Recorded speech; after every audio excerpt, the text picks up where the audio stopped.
You know, this morning I was gonna write what I wish I knew when I first started real estate letter. I'm still gonna write the letter, I'm still gonna post the letter, but it's basically a letter to my past self. And I would recommend everyone doing this. I would write 2 letters. I did that this morning. I'm gonna post those in my blog, which you can find on richnicheacademy.com. Or you can join my private Facebook group, which is The Rich Niche on Facebook. Anyway, I thought, what the heck? I'm just gonna do a video. I'm gonna speak what I wish I would have known my first year of real estate. So here's my letter to my past self. So if you're watching this, first of all, give me some likes and give me some hearts if you're on Facebook. And also, if you're at any stage of your real estate career, I hope that you take some of this advice and use it. So, to my past self. I forgot to tell you, I think that I would recommend doing 2 things. Do 2 things right now. Like, get a pen and paper right now and do 2 things. Write a letter to your past self when you first started real estate. And write a letter to your future self, the one that is the next version of you. So write a letter to like the next version of you in real estate. You want one to your past self and one to your future self, because that's where you're going to gain the most clarity on what you should have done. Okay, just make the note of it, and what you want the next version of yourself to be. So here it is. Cheryl, I wish that you would not have run so many weekends around with buyers that freaking not qualified, okay? First of all, I wish that you would have not been so afraid to talk to people when you met them and hand your business card out. Like, all they're gonna do is throw it in the trash. I mean, all they can do is throw it in the trash. It's not like they're not gonna stab you with a knife. I wish that you would have handed your card out more, told people you were in real estate more. I wish that you would have told buyers that said, I want to buy a home, that there are steps to buying a home. And there are stages of every buyer and stages of every seller. And I wish you would have wrote those stages down so that when people called you, you would have said, what stage are you in? Are you thinking of buying a home? Then let's get you hooked up with a lender that you resonate with, a personality match, and let's get you qualified. Oh, no. I just want to go look at homes. Oh, okay. Well, then you're in stage 0, which is that you're still thinking about buying, and you're probably going to spend the next 3 months trying to figure out if you really want to buy. So let me just set you up on an automated email where you can receive homes. No, I want to get into homes. Unfortunately, the way I work is that I get people qualified and I let them find out exactly what they can buy. Because when I do that, it actually helps you more than it helps me, because you go out there and we're going to find like an amazing home and you're going to want to buy it, and then you're going to find out you can't buy it. So it really is saving you so much heartache. And that's how you take it off you and on them. But I wish I would have done that more, and someone coached me to do that and slapped me when I tried to do it another way, because I wasted weekend after weekend after weekend with buyers that were not serious, not qualified. And guess what? My family, my kids who were like under the age of 5, my husband at the time, were just sitting around watching kids and watching TV and going on trips or whatever and visiting their family. And what was I doing? I was out for the 5th weekend in a row showing homes to people who didn't even have an approval letter. So what the heck? I would have told myself, Cheryl, just make a party out of open houses if you're going to do them, or just declare you're not going to do them, because they're a freaking waste of time, okay? And sellers think that they're going to sell their home at an open house, but it's just partially bullshit unless you live in like a city or you're easy to find. Then you have like an abundance of buyers that do come in without agents and you can get business. So make it a party if you're going to do it, or don't do it. I would have said, Cheryl, pick a niche. Like, stop trying to be everything to everyone. Stop saying, literally I said, that I I help people buy homes from Arlington to Front Royal. That was my statement. I help people buy homes from Arlington, Virginia to Front Royal. At the time, I was only licensed in Virginia. I'm like, for real? Like, I ran people up to Arlington, Virginia when I lived in Manassas, which for people who watching this don't know, it's like 45 miles. Or I will run them another 50 to 60 miles down to Front Royal, and I actually did that. So what was I thinking? Like, I had a coach. Like, I hired Craig Proctor and I paid Buffini, and I actually had a coach. Like, I didn't just pay for their free program or their $45 a month program. So to the self that started real estate in 2002, Cheryl, stop running people around who aren't qualified. Start making a note of what the stages of buying and selling actually are, so you can actually put people, when you talk to them, into that stage, and you're not wondering like, oh, what do I do next? Stop running around all over the state and pick a niche. What does that mean? Like, pick a type of buyer or seller or a geographic location that you want to help people and just market to that area. It will make your life so much easier. You want to pick the area that you live? Great. You don't? Great. Whatever it is, pick it. Stop thinking that if you pick it, that the next person won't use you. Only thing not picking a niche is doing is making your life more challenging and more difficult. And the buyers and sellers don't have a freaking clue what your specialty is, and they don't call you. So when you say, I don't know why no one's calling me. Well, what is your specialty? Are you a brain surgeon, or are you just a general surgeon? Like, who calls a general surgeon? Like, what kind of surgery do you need where you just call and you go look in Google general surgery?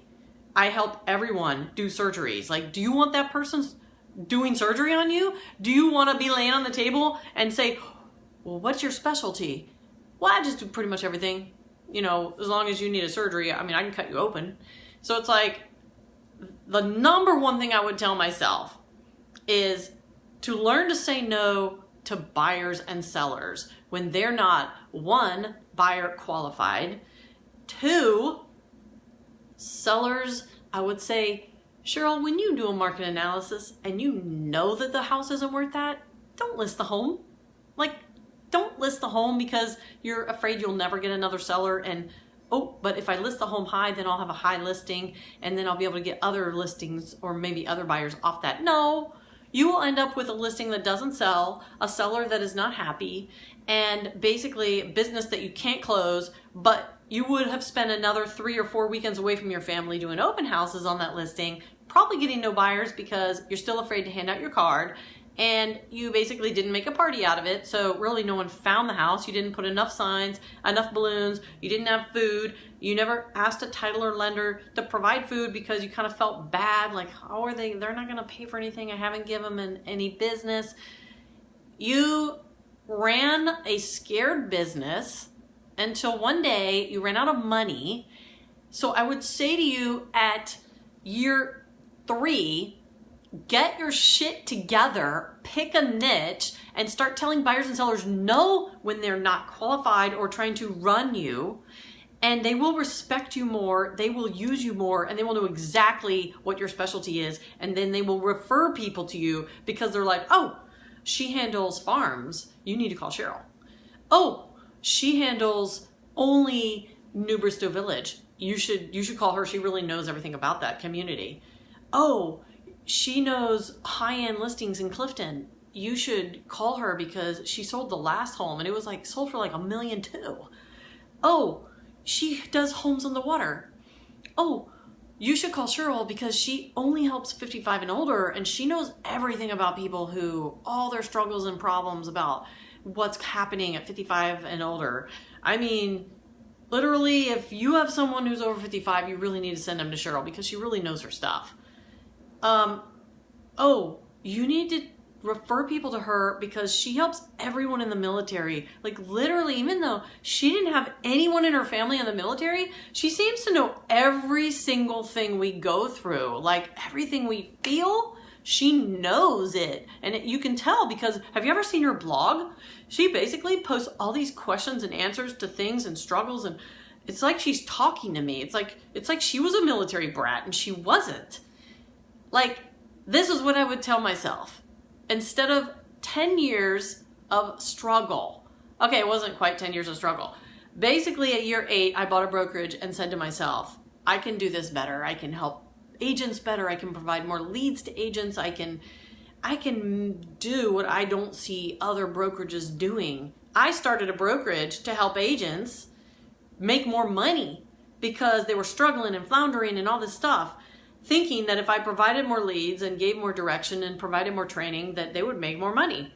But actually what I needed to do was start a brokerage that focused on teaching niche marketing, and everyone who joined had to pick a niche, and if you didn't want to, or you didn't within 3 months, you basically got kicked out, because the only people that actually make money in real estate, I would go up against anyone in the world and say this, has a niche market they have clearly defined, and they know exactly the person in their niche, their problems, their struggles, their challenges, and what keeps them up at night. What keeps your ideal client up at night? I would put my letter to my former self in the category of learning to say no and picking a niche. And almost everything in my business and in the brokerage would have been better. Now, I did pick a niche. I was a short sale expert, and I dedicated everything in my business to it. And I literally made $600,000 in like 12 months. It was amazing. And I'm like, holy shit, why didn't I do this sooner? Then I was the person who sold luxury short sales. That's how I got into the luxury market. I said, how can I do luxury and go from like my average sales price of $300,000 to like, I want to sell more than $750, and I want to do it right now. And how I did that was I decided, well, I don't see a lot of luxury short sales, so I'm going to sell everyone who owns a home over $1 million who's about to go into foreclosure. I'm going to target market them. And that's what I did. And I went to lawyers and accountants, and I basically mailed and I bought lists and I targeted my marketing around it, my website, my business card, and I'm like the luxury short sale expert. Well, these people were a little hard to get into just because they don't want to admit that they're actually having trouble, but they did. And I sold real estate agents luxury homes. I sold anyone who had a luxury home in Clifton, Virginia, or Alexandria, Arlington, McLean, who basically was going through a short sale. And that eventually got me into just regular luxury listings. So like all people want to know is, have you sold a home over 1 million? And then they'll use you sometimes. Or you are confident and your marketing reflects it, and you say what you want to do as if you're doing it, and then they'll use you. So it's really a matter of like finding something that other realtors aren't doing and doing it. Then I decided I wanted to be an Old Town Alexandria agent on the water. Well, you can't do that because you didn't grow up here and you don't have a community yet. No, I don't. But I'm deciding that I'm going to sell homes on the water in Old Town. So that's what I'm going to do. So I basically created all my marketing around it, and I just every single day went to Old Town Alexandria. Interviewed business owners, talked to people on the streets, interviewed people who lived at home communities, asked them what they loved about that community. I started hooking up with the woman who owned the newspaper there. I did things for people. I volunteered in who was running for council, delivered papers. I immersed myself into my market. I never woke up and said, I think I should sign up for Kohl's Directory and do FSBO calls, because I had a niche market. So if I woke up that morning, thank God I woke up, right? I'm alive. I woke up every morning and I said, what am I going to do in my niche market today? Am I going to drive there? Am I going to find people to email there? Am I going to social post there, meaning figure out a way and learn how to create a Facebook ad and target market in your niche market? Everything I did was related to my niche market. So I never was scattered. I mean, after I created my first niche in short sales, and then I went to luxury short sales, and then I went to luxury listings, and then I went to Old Town Alexandria waterfront. And then, we started, I owned multiple brokerages, and then we sold them, and then I started an independent. And even as a broker owner, I had a target market. And now I know exactly who I want to help. I know what their fears are when they wake up in the morning. I know what they struggle with their kids.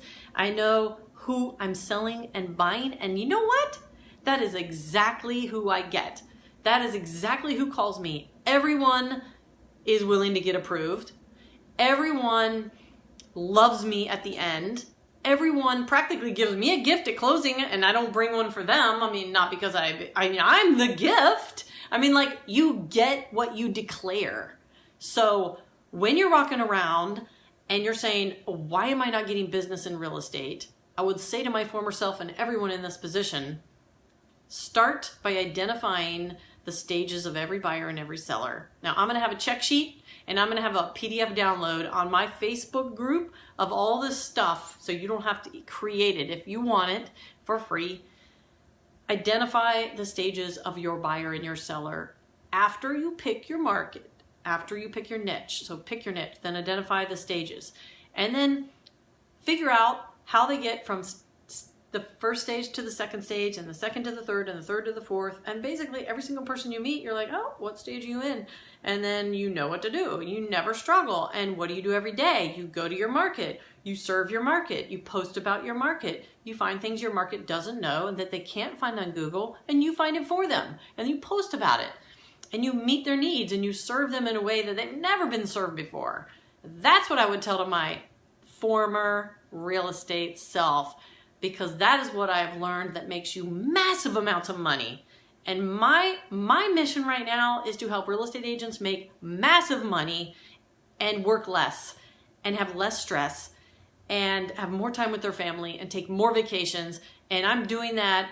If you want to visit my website and see like all kinds of free stuff, go to richnicheacademy.com or join my Facebook group. It's free. I mean, everything I'm doing is free because I don't want anyone to struggle like I did. And I know everyone, no matter if they've been in the business 5, 10, 15, 30 years, they're still struggling because they have not identified a niche market. And if I say to you, what do your clients know you as right now? And you say, a real estate agent? No. Who are you known for? Who are you known as in your market? Are you like, oh, that's the military. That's the woman who helps military buyers. Oh, that's the woman who helped. What are you known for in your market? And if you can't answer that question, you have not specifically and clearly identified your niche properly. And my job is to help you pick a niche. And if you haven't taken my niche quiz, go to my Facebook group, The Rich Niche, or go to my page, richnicheacademy.com, and take the quiz. The quiz will help you identify your niche. Anyway, I'm signing off. This is the letter to my former real estate self on video, and I'm Cheryl Spangler. See ya.